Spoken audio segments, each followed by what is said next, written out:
Mr. Hernandez, are you ready to go today or now? Since you're second. You can try mine, see if it works. All right, let me just let's get Heath right there while he figures out how to get this, and we'll go on, move forward.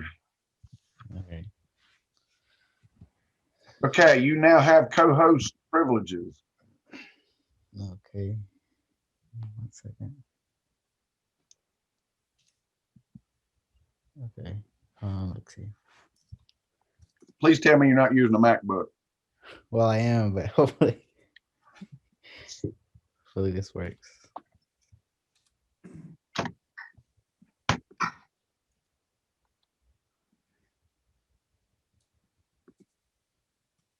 Woohoo!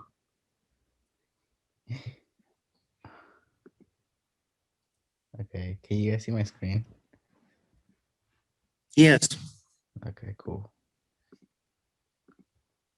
Um, Go down there to the bottom, and you see your slide screen there, right there. There you go. Okay. There you go. That Take it away. Well, hey everybody, how's it going? Um, my name is Miacon, and I just want to talk to you guys today about lightweight concrete and tell you guys a few things I learned about it. Okay, so um, lightweight concrete, there's they make it out of natural aggregate and artificial aggregate, and the natural one is like they come out of like volcanic pumice or pumice. I didn't learn how to say it. It's pronounced pumice. Pumice, and then the the natural one, the lightweight, are less preferred over the artificial ones, and the artificial ones are usually produced by expanding the rocks such as the slate, the shell, and this other one that I can't pronounce. But they're also manufactured from ash and light tag. I think I have this one picture here, which is this, and it's this helps it contain less weight, and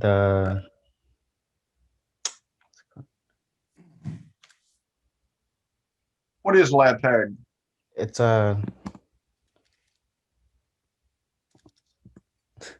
it's this have it here. It's this material that they use so the concrete becomes less, it has less volume and less heavier, which helps it pretty much be the lightweight concrete. And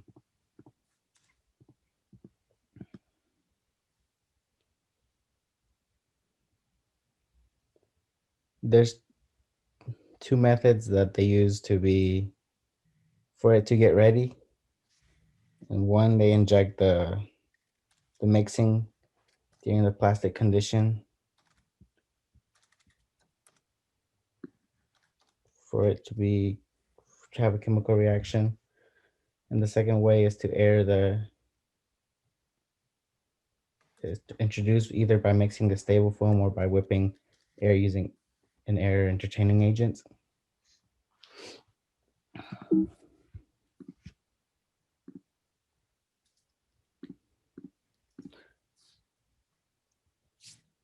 And then these are some properties of the lightweight aggregates, which I'll show you on this one. These are some of the natural ones: the pumice, the diatomite, volcanic cylinders, and these are some of the artificial ones. that they use. And So when you say artificial, they're man-made yes, I believe so. or altered anyway. Yes. And the pros of the or advantages of the lightweight concrete is the reduction in bed loads, and they improve the workability, and it has better fire resistance than the normal one, than well, the normal concrete, and it's easier to handle, and to and it reduces the cost of transportation and handling as well.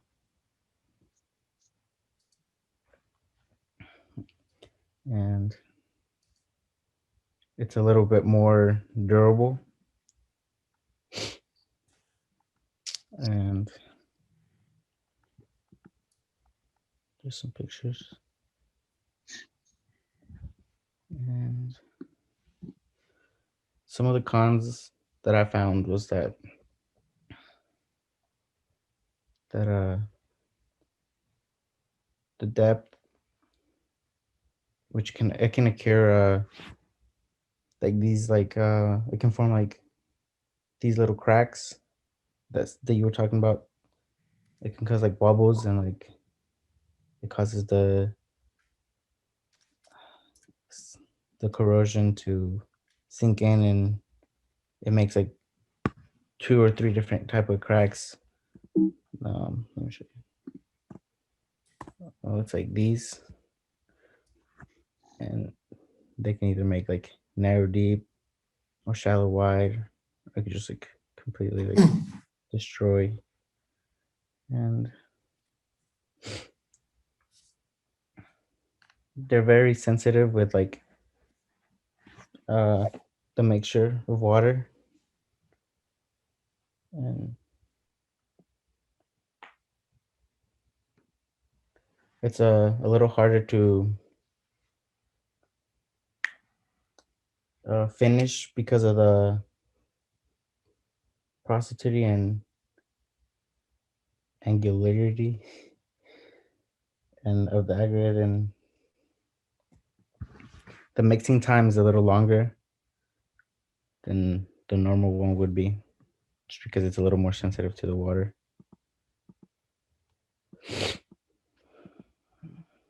And I found that the cost was like $20 to $30 per cubic yard. It's a little higher than normal weight mix. Um, and I found this one picture I found. It was showing some of the similar costs, but all this other one is just kind of like extra. I just wanted to show these, but these are some of the other ones that would the square feet of the cost compared to this one that I found. And more pictures. And I was looking at this online with some the green build um, houses made of lightweight concrete, and this is one that I thought was kind of nice or interesting. It was made of that, and I think that concludes my project.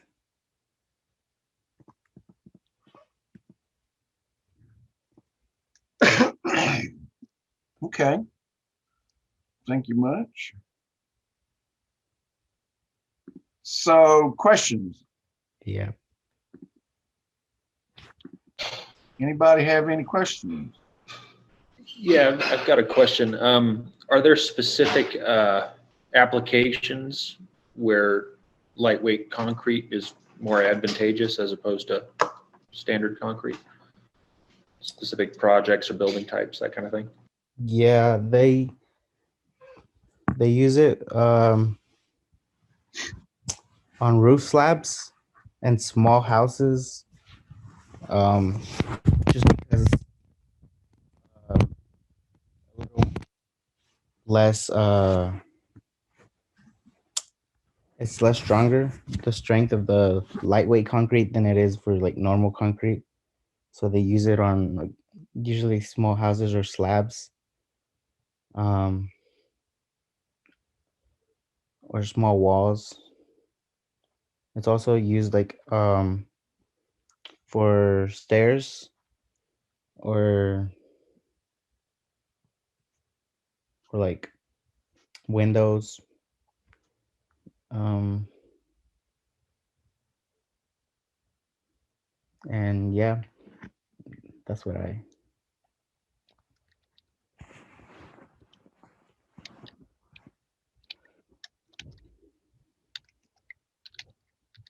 Anybody else?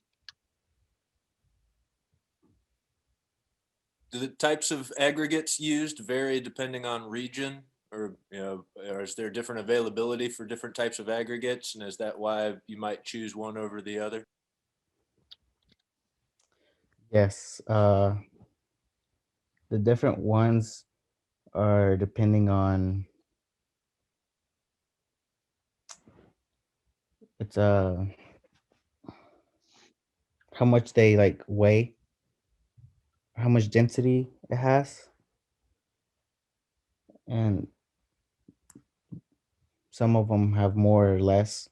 That it would be depending on how much you would want to use for the depending the project that you would like to use.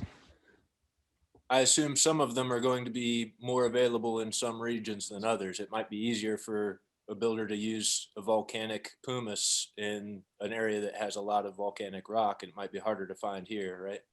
Yeah. Yes.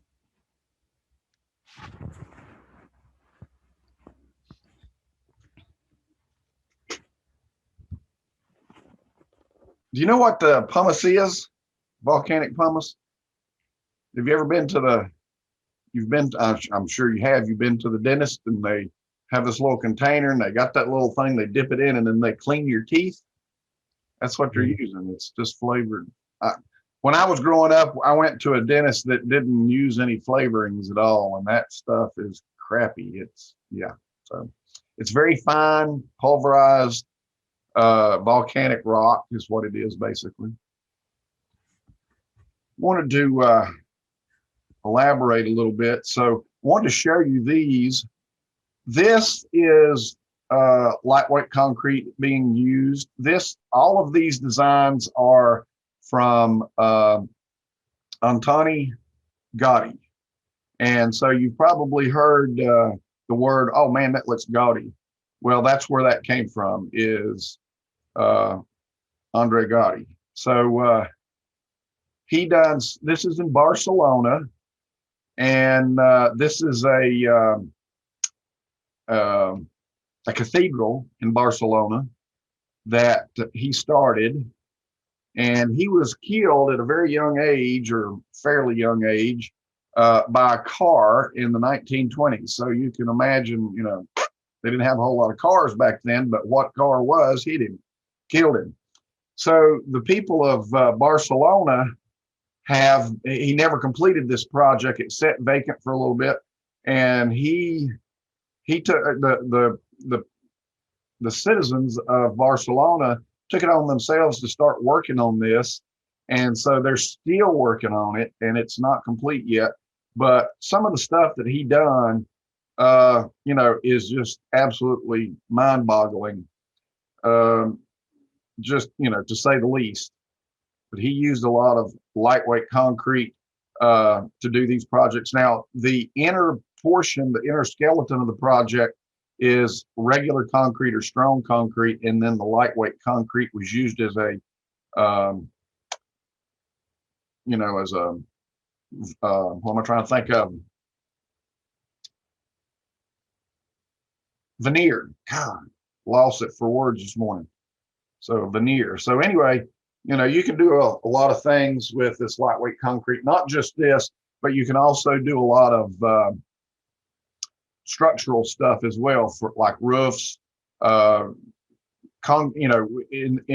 you've seen concrete shingles for roofs, and that is made out of lightweight concrete as well. When they first started making concrete masonry units, CMUs, they used regular concrete in it, and it was very heavy. So you can get lightweight block now, which is made out of lightweight concrete as well. Has pretty much the same structural stability. It's just easier to lay. Trust me, if you've laid any block after the end of the day, you know, it makes a big difference between lightweight concrete block and regular concrete block, and whether it's wet or not. If it's wet, it's even more heavier. So not cool. But you can imagine if we were trying to put you know, a concrete roof on this house here, if we were using regular concrete, you can imagine what kind of roof system that we would have to have. Concrete's heavy. All right, so you'd be looking at something like one of those small concrete birds or concrete squirrels that you see, gnomes or something. That's how much each one of these slates would weigh if it were regular concrete. So lightweight concrete has to be used. Obviously, we don't need any structural significance there. The only thing, this is just to shed the water and get it out of the way. But we definitely don't want to use regular concrete on something like that. But you see lightweight concrete used a lot in commercial applications for floors and so forth that have a steel structural support system, but then use the lightweight concrete for the floor on it. And even further, more lightweight, you can go to gypsum. And so you can do lightweight concrete with a gypsum on top of that. That makes it even lighter, and you can finish gypsum very nicely and make it look good. How is the gypsum waterproof? It's not. The gypsum is not waterproof. How do the curing times compare to that of regular concrete? Miacon? You said how they cure? Yeah. Is it 28 days still, or is it shorter or longer? Guess it'd be- I was reading that it was still 28 days from what the one website that I was reading it from, that said that it would still be that. Okay.